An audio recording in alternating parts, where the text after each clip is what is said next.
Good morning. सभी का इस वीडियो लेक्चर में स्वागत। BSc part first botany paper second के पिछले वीडियो में अपने प्लांट पैथोलॉजी के अंदर वेरियस प्लांट डिजीज़ के बारे में अध्ययन किया। इसी कड़ी में इस वीडियो में जिस टॉपिक पर अपन अध्ययन करेंगे वह है पक्सीनिया। पक्सीनिया एक कवक है जिसके अंदर अपन इस वीडियो के अंदर उसका क्लासिफिकेशन, उसका नेचर और उसके डिजीज़ के बारे में अपन अध्ययन करेंगे। फर्स्ट ऑफ ऑल पक्सीनिया की क्लासिफिकेशन या सिस्टमेटिक पोजीशन क्या है इसके बारे में देखेंगे। तो क्लासिफिकेशन या वर्गीकृत स्थिति अलेक्सोपोलस एंड मीम्स के अनुसार इसे जगत माइसिटी के अंदर, डिवीजन एमेस्टिगोमाइकोटा, क्लास बेसिडियोमाइसिटीज, ऑर्डर यूरिडिनेलिज, कुल पक्सीनियेसी और वंश पक्सीनिया के अंदर इसको रखा गया। इसकी जातियां 700 के लगभग है, जिसमें भारत में इसकी 262 जातियां होती है। तो पक्सीनिया की लगभग जो 700 जातियां हैं वो गेहूँ, जो ज्वार आदि के अंदर जो रोग उत्पन्न करती है उस रोग का नाम है कीट रोग। अब पक्सीनिया जो वंश है इसका नाम है वो है इटली के एक प्रसिद्ध वैज्ञानिक थे जिनका नाम था टी पक्सिनी। उनके नाम पर इस वंश का नाम रखा गया, जो कि कई बार कंपटीशनों के अंदर भी पूछा जाता है कि ऐसे वंश का नाम बताइए जिसका नाम किसी वैज्ञानिक के नाम पर रखा गया। तो इसका आंसर होगा आपका पक्सीनिया।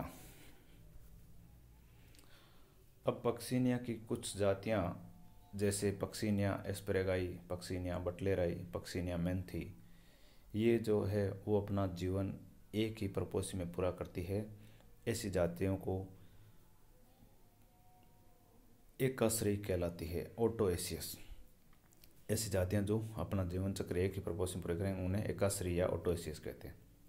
इसके विपरीत पक्सीनिया कुछ जातियां जैसे पक्सीनिया ग्रेमिनेस, पक्सीनिया कोरोनेटा, उनका जो जीवन चक्र है दो भिन्न भिन्न प्रपोसियों में पूरा होता है। ऐसी जातियों को भिन्नाश्रयी या हेट्रोएसियस कहते हैं। तो पक्सीनिया जातियां दो टाइप की होती है, एक ही प्रपोसी में जीवन चक्र पूरा करने वाली और भिन्न भिन्न प्रपोसी में जीवन चक्र पूरा करने वाली, जिसके एग्जाम्पल अपन इसमें बताए। हमारे देश में गेहूं की फसल पर पक्सीनिया को 3 जातियों से कीट रोग उत्पन्न होता है। पहली जाति है पक्सीनिया ग्रेमिनेस किस्म ट्रेटिसाई, दूसरी है पक्सीनिया स्ट्राइफॉर्मिस और तीसरी है पक्सीनिया रिकोन्डिटा। इन तीनों से कीट रोग होता है इंडिया के अंदर, रस्ट डिजीज। अब इसकी बात करते हैं वेजिटेटिव स्ट्रक्चर या कायिक संरचना। तो पक्सीनिया ग्रेमिनेस के जीवन काल के अंदर जो इसका कवक जाल है वो 2 प्रकार का होता है। 2 प्रकारों के अंदर पहला कवक जाल है द्विकेंद्र की और दूसरा है एक केंद्र की, डाइकैरियोटिक एंड मोनोकैरियोटिक। दोनों प्रकार के जो कवक जाल है वो अंतरकोशिक इंटरसेल्यूलर पट्टयुक्त सेप्टेट और ब्रांच्ड या शाखित होते हैं। प्रत्येक पट्ट के अंदर एक सरल छिद्र होता है और कवक की जो इसकी कोशिका भित्ति होती है वो काइटिन व ग्लूकोन से बनी होती है।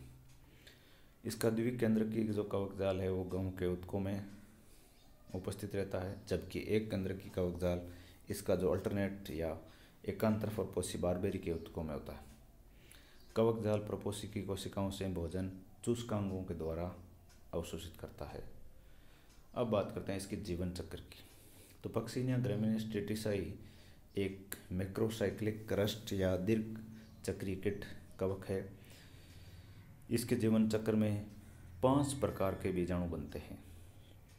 पहले बीजाणु बन रहे हैं इसमें यूरिडो बीजाणु, दूसरा है टेल्यूटो बीजाणु, तीसरा है बेसिडियो बीजाणु, चौथा है पिक्निडियो बीजाणु और 5वां है एसियो बीजाणु। ये 5 प्रकार के बीजाणु जो है वो एक निश्चित क्रम में एक के बाद एक अलग अलग प्रपोसियों के अंदर बनते हैं। अब दोनों प्रपोसियों के अंदर जो पाई जाने वाली प्रावस्थाएं हैं उनको अपन एक क्रम से अध्ययन करें तो उसमें सबसे पहले आएगा प्राथमिक प्रपोसी या गेहूं पर पाई जाने वाली प्रावस्थाएं।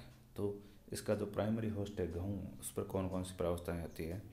इसमें 2 अवस्थाएं हैं। पहली है यूरिडो बीजाणु अवस्था और दूसरी है टेल्यूटो बीजाणु अवस्था। अब इसके बाद जो अगली अवस्था है वो मृदा या वायु में पाई जाने वाली अवस्था है, जिसके अंदर एक अवस्था है बेसिडियो बीजाणु। तो ये हो गई 3 अवस्थाएं। अब जो बाकी 2 बची हुई है वो इसके वैकल्पिक या अल्टरनेट होस्ट है प्रोपोसी बारबेरी नामक झाड़ी, उस पर पाई जाती है।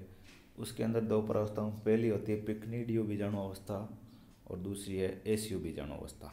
इस प्रकार 5 अवस्थाएं अलग अलग प्रोपोसियों पर एक निश्चित क्रम में बनती होती।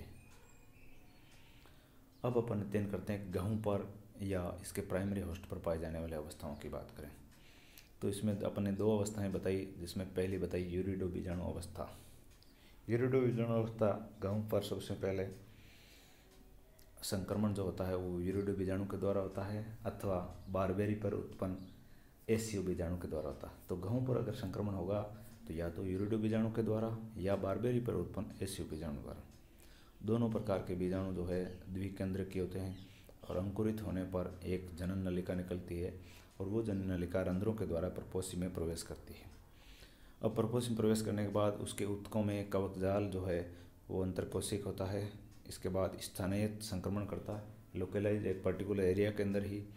इसका द्विकेंद्र की जो कवक जाल है वो संक्रमित पादपों के उपत्वची क्षेत्रों में अंतरकोशिक स्थलों में एकत्र होता है और बाद में ये कवक जाल कई कोशिकाओं की संहतियों या मांस को जन्म देता पिंडों को। उन संहतियों को कहते हैं यूरिडिया।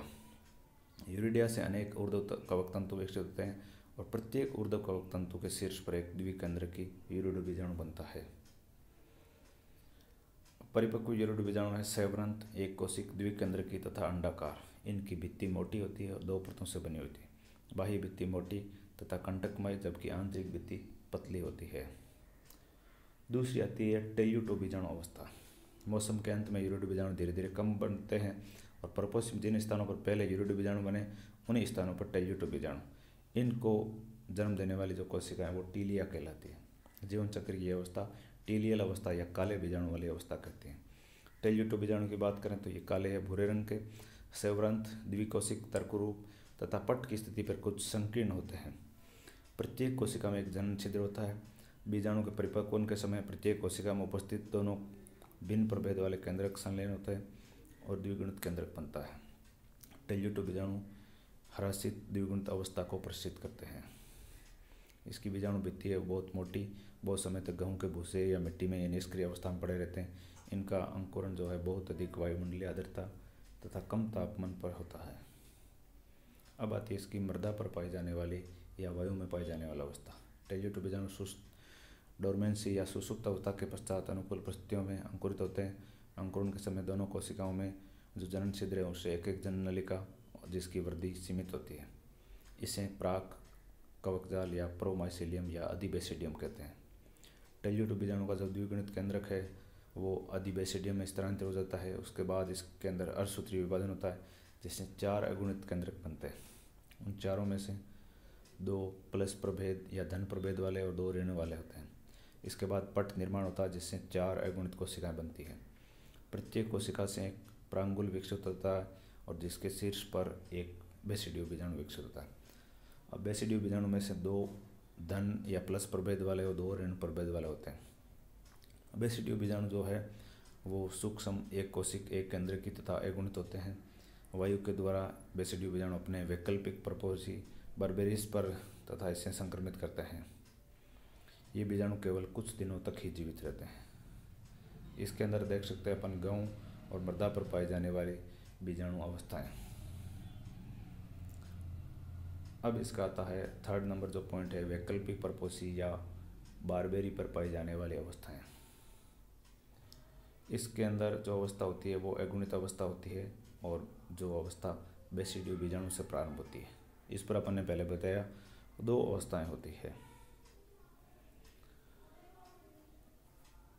2 अवस्थाओं में पहली अवस्था है पिक्निडियो बीजाणु या पिक्निडियो स्पोर अथवा स्पर्मोगोनियल अवस्था। ये जो अवस्था है वो अनुकूल तापमान तथा आर्द्रता में बेसिडियो बीजाणु बारबेरिस की पत्तियों पर अंकुरित होते हैं। प्रत्येक जो बेसिडियो बीजाणु है उससे एक जनन नलिका निकलती है जनन नलिका निकलने के बाद इसे प्राथमिक कवक तंतु कहते हैं। ये कोमल बाह्य पर्णों की बाह्य त्वचा को भेदती हुई प्रपोसी के भीतर प्रवेश करती है और वहाँ पर वृद्धि कर एक केंद्र की कवक जाल बनाती है। एक केंद्र की जो कवक जाल है वो पर्ण की अध्यक्ष या ऊपरी सतह पर स्पर्मोगोनियम या पिक्निडियम निर्माण करती है। ये पर्ण की सतह पर हल्के धब्बों के रूप में दिखाई देते हैं और अनुप्रस्थ काट में ये फ्लास्क शेप्ड या फ्लास्क के आकार के रूप में दिखाई देते हैं। प्रत्येक स्पर्मोगोनियम की फ्लास्क सदस्य गुहिका के चारों ओर मोटी भित्ति होती है। इस भित्ति की भीतरी सतह से 3 प्रकार के कवक तंतु उत्पन्न होते हैं। पहला है स्पर्मेशियम दर, दूसरा सहसूत्र और तीसरा ग्राही कवक तंतु। अब सेकंड जो स्टेज है बारबेरी पर वो है एसयू बीजाणु अवस्था। यह अवस्था बारबेरी की पत्ती की निचले सतह या अपाक्ष सतह पर होती है। अचल परमाणु युग्मन से निर्मित द्विकेंद्र की कवक जाल जो है वो प्राक एसिडियम कहलाता है।